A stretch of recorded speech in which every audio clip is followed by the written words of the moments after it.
Tennessee basketball that you and I were last week. Maybe we jinxed them. We're texting back and forth.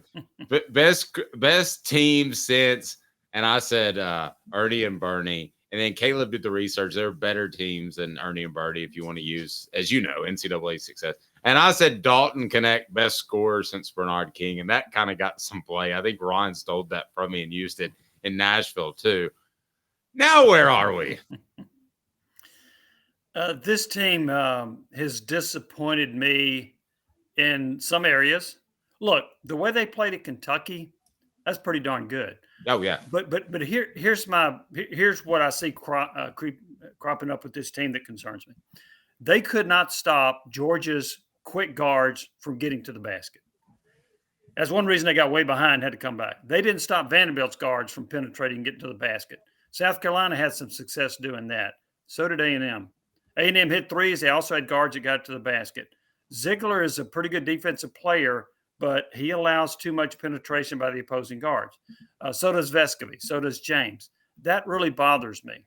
So while I see a very high ceiling for this team, when you beat Alabama by 20 at home, when you beat Ole Miss 90-64, when you go to Kentucky and win by double digits, you got a very high ceiling. But I actually, and I know some people are going to push back on this, I think their defense is overrated. I don't care if it says they're number 2 in the nation in defensive efficiency by Ken Palm. They didn't play very good defense at Kentucky. Kentucky scored over 90 points, right? True. They didn't score good defense against A&M. And I differ from Rick Barnes, where he said that it wasn't three-point shooting, it was one-on-one. No, Wade Taylor hit 5 out of 5 on threes. And when they built that 16-point lead in the first half, they had made 8 threes. Tennessee had made 2. They were 8 of 12. Tennessee was 2 of 11 on threes. Threes played a huge role in that game and A&M building a lead. So defensively, I think they're overrated. That concerns me. I didn't think I'd be saying that at this point in the year. Good stuff. Well, Jimmy, I want to get to why I think their defense struggled on Saturday. But as for the three-point shooting, in Tennessee's no pun intended defense on that, I mean, isn't it the case that in basketball, like, I get there is such thing as perimeter defense, but if a guy's red hot shooting the ball, I mean, you could put LeBron James in his prime guarding him and he's not going to stop him from hitting threes. I mean, isn't that the way three-point shooting works in basketball? If a guy's red hot, there's no stopping him whatsoever. To a large degree, that's true. And I will say this, Taylor made some ridiculously good three-point shots that were contested, but he also was open a few times. So yes, it's a combination. And I think that Tennessee they left open some other people. And in the second half, A&M's three-point shooting cooled off, and they shot more like the A&M team we'd seen all year. But Taylor got hot and hit some great shots. But it wasn't just A&M. In other games, I've seen teams have some wide open three-point looks, which to me signifies there's a breakdown in defense. So Dave, sorry, can I? Yeah, go ahead. Okay, because I just wanted to go from that to the point of what I saw on Saturday, which was an issue. Is I just think it's what we talked about last week, which is they're tired. I think Rick Barnes is not running enough guys, and they're losing 50-50 balls.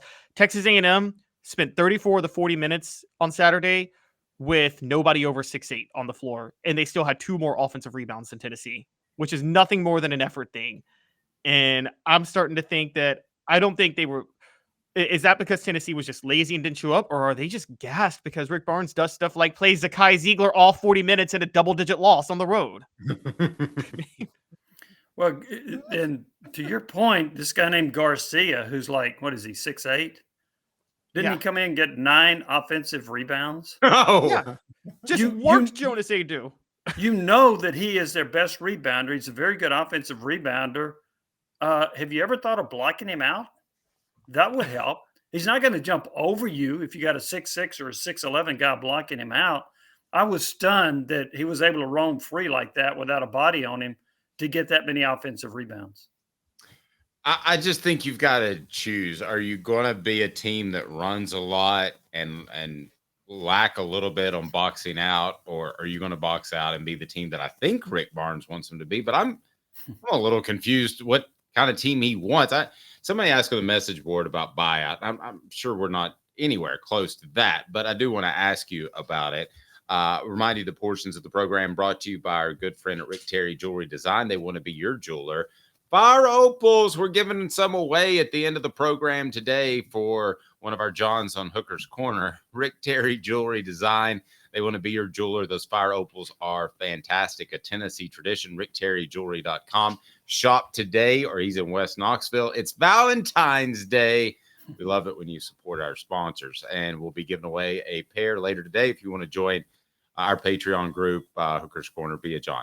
So what is the buyout situation with Rick Barnes? Not that it would get to that point. I don't know. I think he's got 3 years left on a contract. It pays him over $5 million a year, but that's a guess. I don't know that for sure.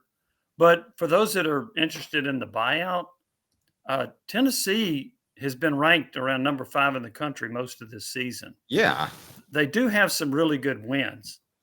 And then compare what they were doing before he got. Now, Pearl had a really good run, but Tennessee in basketball has not been necessarily a hotbed for a lot of time. When I first got here, which was 1985, under Don DeVoe, they were a stretch where they were pretty average, and then they bring in Wade Houston, and they were worse than average, and then Kevin O'Neal, who could score 38 points on a given night. The basketball program wasn't worth a flip for a long time until Bruce Pearl got here. He showed that if you win, they will come. And Rick Barnes has carried that also. So, I mean, this basketball program is in really, really good shape relative to its history. Now, you got a postseason. That's another issue. Rick Barnes has not been a good postseason coach. Nobody could argue that he is. But to be thinking about a buyout right now, to me, would be, what's that singer's name? Ludacris? That's pretty good. And he was out there. Luda was rocking it at halftime. That's pretty good. That should have been the Super Bowl performance in Atlanta 3 years ago, not the one in Vegas, because that was all Atlanta artists, basically. Jimmy, I actually saw him do halftime at a Falcons-Cowboys game, Jimmy, and that was interesting. It wasn't as PG as the one you saw. I can imagine. And Jimmy, isn't this also like a very be careful what you wish for moment? Because wasn't there a moment, I think it was about 2015 or 2016, when the SEC in football outside of Alabama was really bad, because didn't they chase off a bunch of good coaches trying to find their own Nick Saban? Yeah. And I remember that very well. And I think that given Tennessee's basketball history, if you got a coach that's got you in the mix, don't you just kind of stick with it at that point? I do. And I understand the frustration of not having postseason success. Basketball is a tournament sport, which, by the way, isn't college football now a tournament sport with 12 teams? Anyway. It is. Yes. Regular season is done. You still have to be good enough to get there, but yes. He's had a lot of success. The careful what you wish for, exactly, because he has built a program. He's got a great culture. They've recruited well. So, I'd keep knocking on the door. But look, I understand the frustration of not ever having a team in the Final Four when 8 other programs in your conference have done that, including Mississippi State. Goodness gracious. So, I get that frustration. You need to have more postseason success.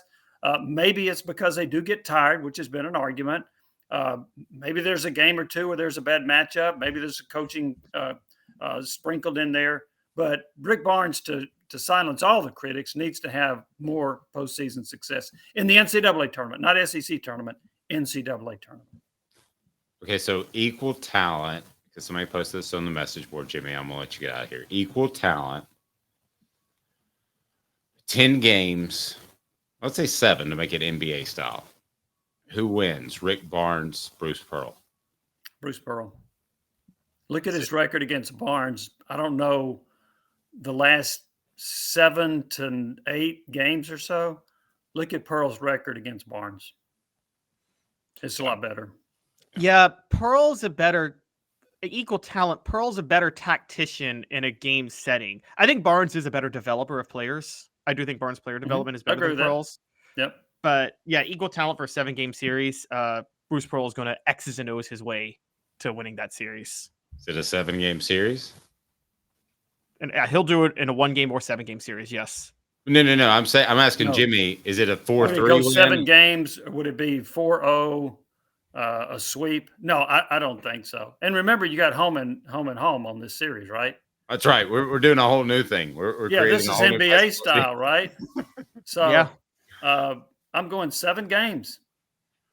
I would go 6.